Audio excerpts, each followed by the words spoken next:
I've got a little Christmas story. I'm sorry, but it's sad. It'll either break your heart. All right, what is up? What is up? What is up? We're getting close to Christmas, and we're getting close to the good stuff on this car. Let me get this table out down here, and I'm gonna show y'all what we got. All right, so we got our control arms back from Uncle Mike. We are going to fit them up real fast. So we got these back from him yesterday. Now what he did, if you remembered in the past, these had straight bars, and then they had a 90, like old school, almost like the bushing that's on the end of a leaf spring that the bolt went straight through, rubber bushing, completely trashed. Okay, on this end right here, they had the end of the bar cut, let's see here, at like this, like a 45. So if this thing kept, or right here, they just kind of cut straight through it and then butt welded straight through it so that the bar went straight through all the way across. And it didn't have like a bend or nothing. So we needed to switch this over to Heim joints like this. So he had to come in here, cut this thing long ways and extend a straight bar. That way our Heims are on straights, because you can't mount a Heim bung necessarily crooked like it was originally. If you remember when I showed y'all these, then you probably remember what I'm talking about. If not, it's kind of hard to describe. So these things are beefy. These things are disappointingly heavy. Now, Mike straight up said that what he would have done if it was him is he would have threw all of this in the trash can, and he would have went and bought this cup right here for the ball joints and ordered chromoly tubes, and he would have built chromoly control arms, lightweight chromoly control arms. However, I don't have that type of money right now. So this is just all steel. They're very heavy. This cross piece right here, which we do not need at all, it actually is solid steel. So I don't know how much weight we can get out if we cut that and then clean these bars up and then just add another tube. Like, I could do that myself if I add another tube here in the house versus that. Very curious. Half tempted to cut that and do that straight up, make changes to it, but I don't know. I made all of these changes. I moved, if you remember in the past, I moved my upper control arms were mounted up here. Now, if you're new to the channel, these are temporary braces. If you missed the past couple videos, these are getting cut back out. The upper control arms were mounted up on top here, so they have moved down here. So they moved down maybe 3 inches and forward 3 inches. And the plans are is we're going to run these things uphill. The top ones are going to be running uphill when everything is said and done. Now, we're upgrading ball joints and all that, but we're still in the process of figuring that out. The lowers are going back at the same height, so my lower control arms will be parallel with the ground at ride height. That is how the car was originally built. That's how the car is going to stay, but the uppers are going to be running uphill. That is our new setup. So we want to put this temporarily together, finger tight, with the spindle and the wheel, and check our range of motion and see if we have any toe in or toe out, or caster camber, whatever it's called, with the top of the tire lays in or out, or the toe or whatever. Now, we're not even gonna mess with the toe right now. I'm sorry, let me pause, because I'm not gonna sit here and adjust this tonight. We're just gonna check the range of motion without the rack hooked up to it, and we're just going to see how this thing goes up and down, and if it stays pretty straight or if it starts to lean out or in a lot at the top. We will figure all this out and adjust all this at a later date. We don't want to mess with that right now, because we know that's fixable, because we have what is that, man, I forgot, it's not bump stops, bump steer. We have bump steer kits on here, so we can pretty much get this however we want it. It looks like Harper unscrewed this some. Anyway, so let's put this together, see what we got. And if we're happy with everything, then we are done with this until we go to put it all back together. Now, our Heim joint ends, they are going to be left-hand thread. And this all started out with me using scrap or X fittings that I had already, or X ball joints, X Heim joints I already had. So these Heim joints I already had, so then I had 4 of these. So then I bought Heim joint ends, rod ends to fit them, and I was pretty sure that all 4 were left-hand thread. I thought I had 4 left-hand threads left over from other projects that I used the right-hand ones up, and it ended up I didn't. I had 2 lefts and 2 rights. This confuses me.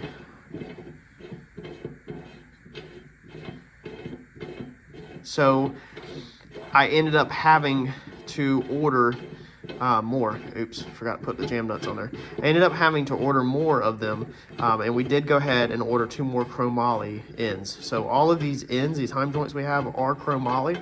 So we're already there as far as in the future when we decide to upgrade these things and rebuild chromoly arms. We already had the chromoly heims. So I did go ahead and do that versus buying too cheap of heim joints because I knew that these could be reused and they weren't going to be trashed. I went ahead and spent a little bit of extra money. Let me get these 2 screwed in on this one because this is the one we need. We're only doing the passenger side tonight because the driver's side should be identical. And we'll mount this thing up. Now, if you've been following along on the channel, you know I'm on a roll with ball joints. Here's another set. So this is going to be the part number, but you can see it says right there, K772 screw-in upper standard length. So we are using these on the lowers, but if you remember in the past, I figured out that this kit used upper ball joints for the uppers and the lowers. So this one should fit. I have not tried it yet. We're literally gonna try this together right here and pray that this works because I know I have a K772. Look at that. Looks like it's not gonna work either.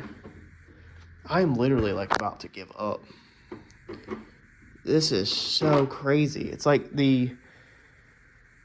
oh my gosh, it's like I am stuck. This is frustrating. I probably should have definitely got ball joints that fit these cups before I had these arms done, because at this rate, the level of frustration, I could have literally just bought the cups and just went ahead and built titanium bars versus trying to use what I got, because I've spent so much time with ball joints. I think this is my 3rd set. That's very weird because it's like the body of it is too big. I don't understand this at all. Oh, hold on. Am I doing it wrong? No, they're supposed to go the other way. So frustrating. So frustrating that these fit. And they're supposed to be K772 style ball joints. I'm half tempted to go to Advance tomorrow and buy some regular Moog K772 ball joints and see if they fit in. Can't even get this one back in. Am I threading it wrong? See, they screw right in. This is what can happen, y'all, when, and I'll tell you the truth, when you buy eBay kits. This was a cheap, I went over it in past, corner killer kit, which this is ball joints actually wrong, a cheap corner killer kit. And when I messaged them a while back and I said, what ball joints did they use? Because I wanted to possibly get some extended uppers. And they said that this kit uses the K772 style ball joints, which is a Chrysler screw-in. And that's what these are, is these are screw-ins. But this, as you can see, is supposed to be a K772 screw-in, and it's not. Like, these will fit, but that don't. So I think I'm literally now going to have to resort to going to the part store and purchasing an actual K772 ball joint and seeing if it fits in out of curiosity, or what am I missing. It's like this is tapered also across the top. Okay, so the threads are here and then this is tapered. Whereas this one, the threads are there and it's not tapered. It's straight.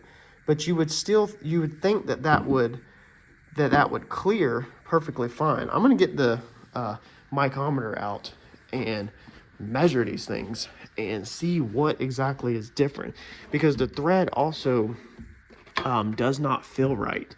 Like the thread on the cheap Chinese ones, it feels more harsh, like actual bolt thread.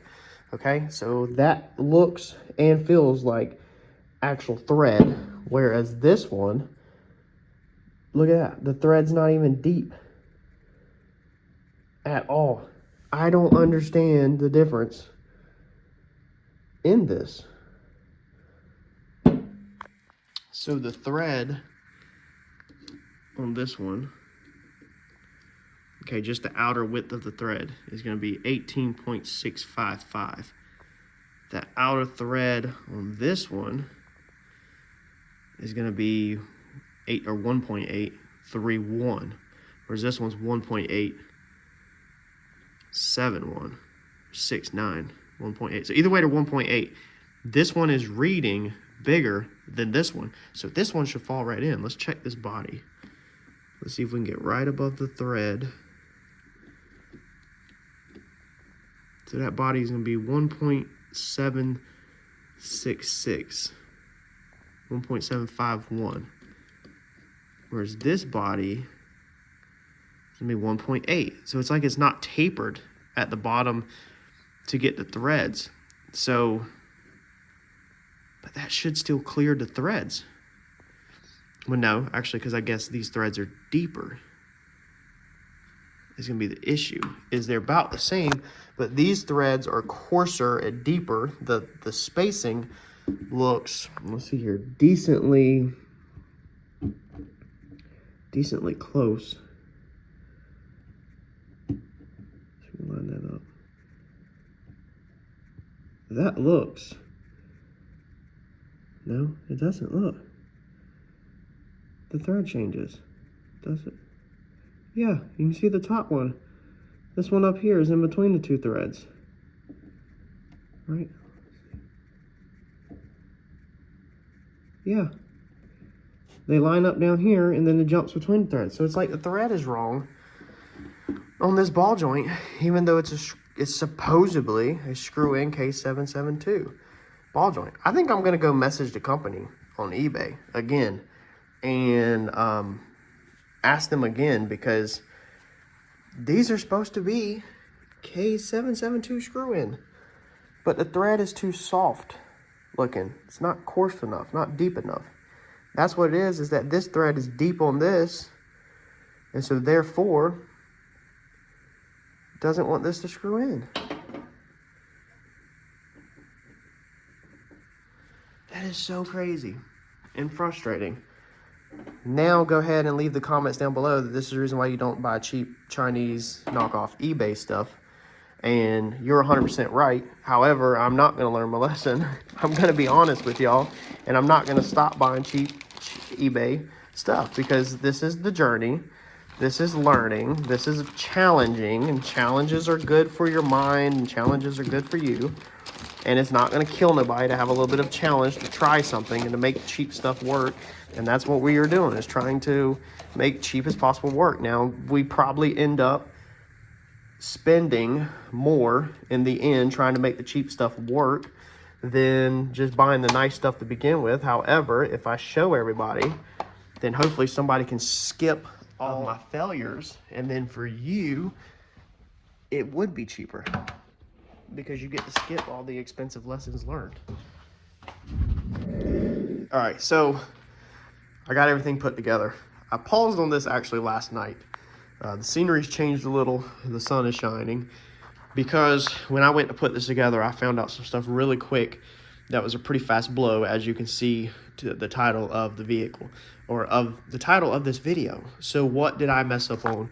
What did I do wrong? Well, first off, this suspension, this car was built off of the lower control arm being parallel. So I had the angle finder on it. We can put it back on there for the purposes of this video. Now, John actually stopped by last night also, and we talked. Uncle Mike left here about an hour ago. We talked. That's 0, okay? So that's pretty much where the car was originally built at. And as you can see, at where the car was originally built at, it looked amazing when the tire was in just a little bit more, but now we pretty much can't turn. It's going to hit. If it tucks up in there just a little bit more, it hits the fender. So, and also it's laid in. It's laid in pretty decent right there. If we turn the top out, then we're definitely going to hit the fender, because you can see that we don't really have any room hardly at all. The door is open. It keeps messing with my eyes, making it look like the fender's in. The door's open. That's why I was looking down the car. It looks all jacked up like that right there.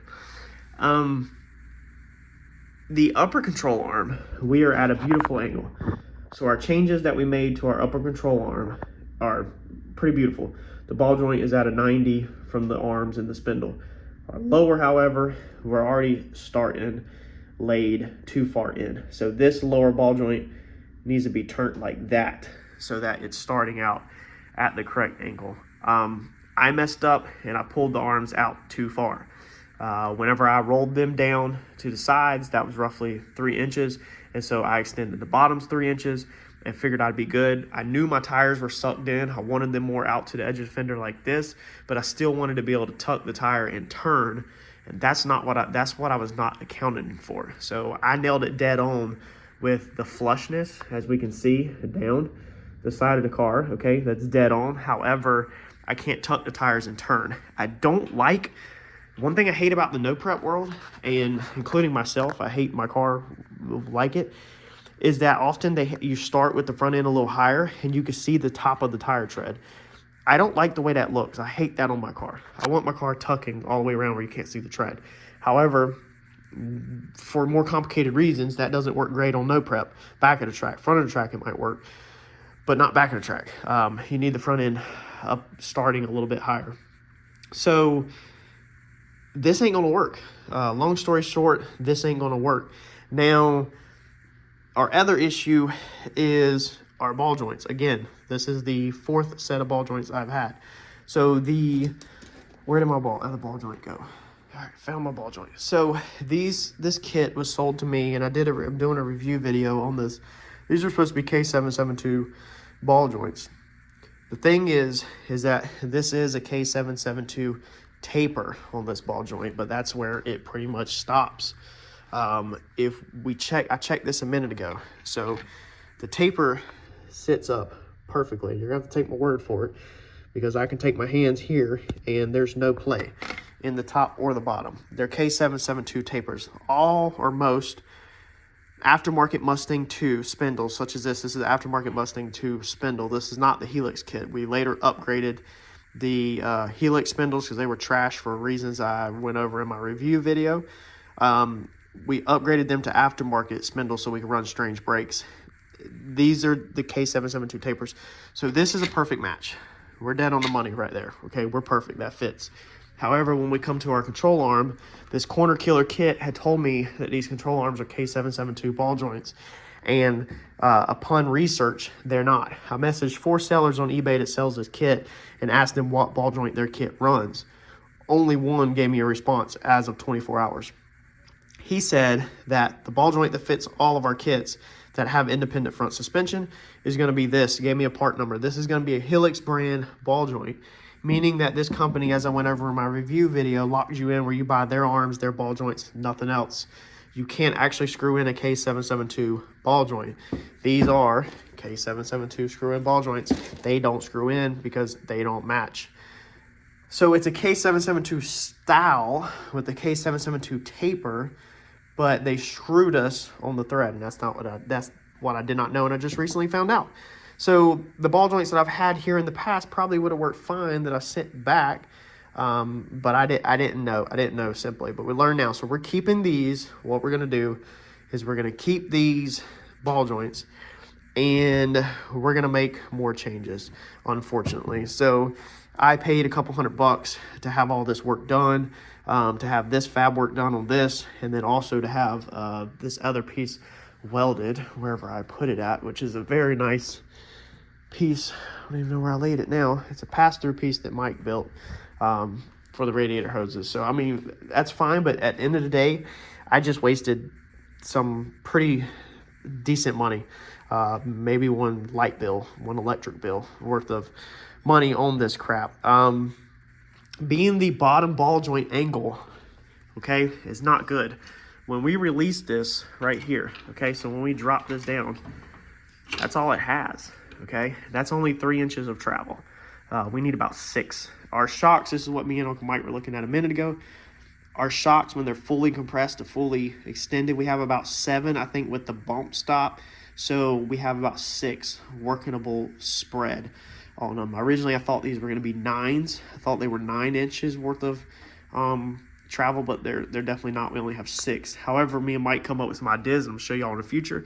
And with that 6, and with some changes we're going to make in this suspension, we'll be solid. The reason why it only stops dropping there, because our ball joint up top is still pretty good. I mean, that angle is getting bad, but it's not terrible.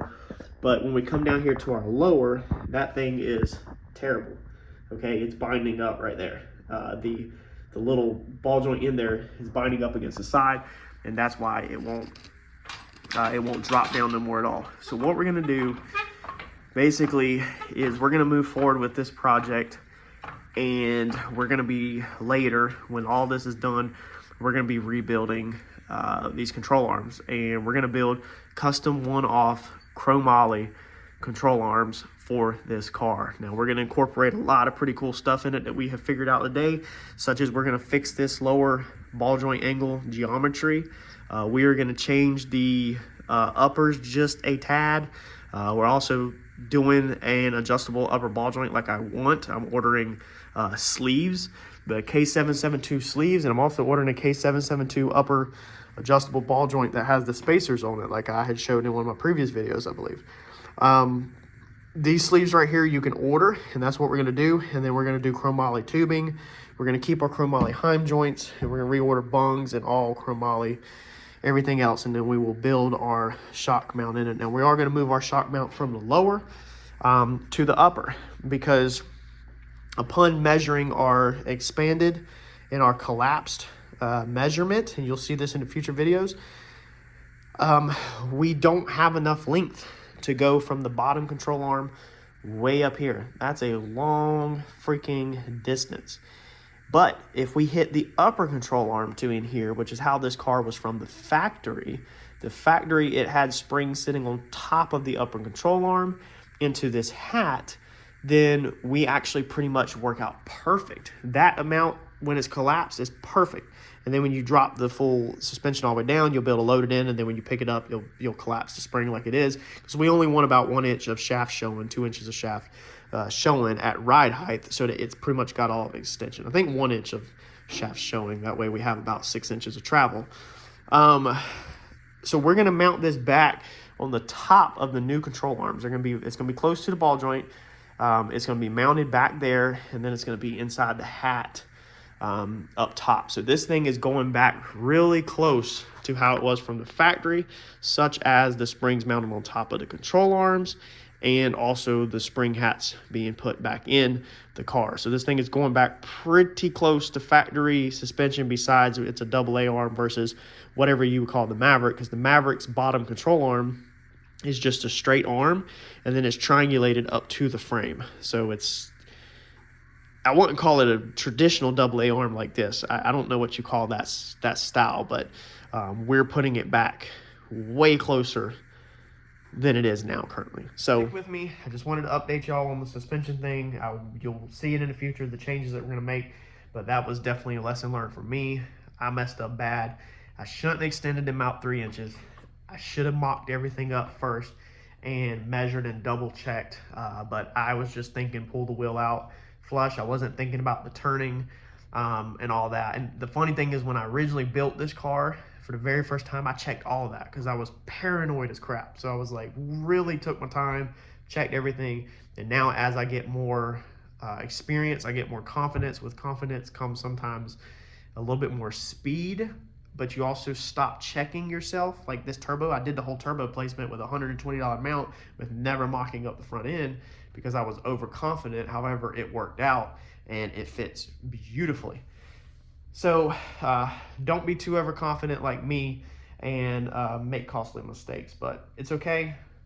The new control arms are going to be ridiculously expensive, obviously building all chromoly and everything, but they're going to be way lighter. When John stopped by last night and I showed him the control arms and I let him hold them, it's disgusting how much these things weigh. And I think we're going to put them on the scales with a ball joint in them so we can have before and after comparisons of how much these weigh versus how much the chromoly control arms will weigh.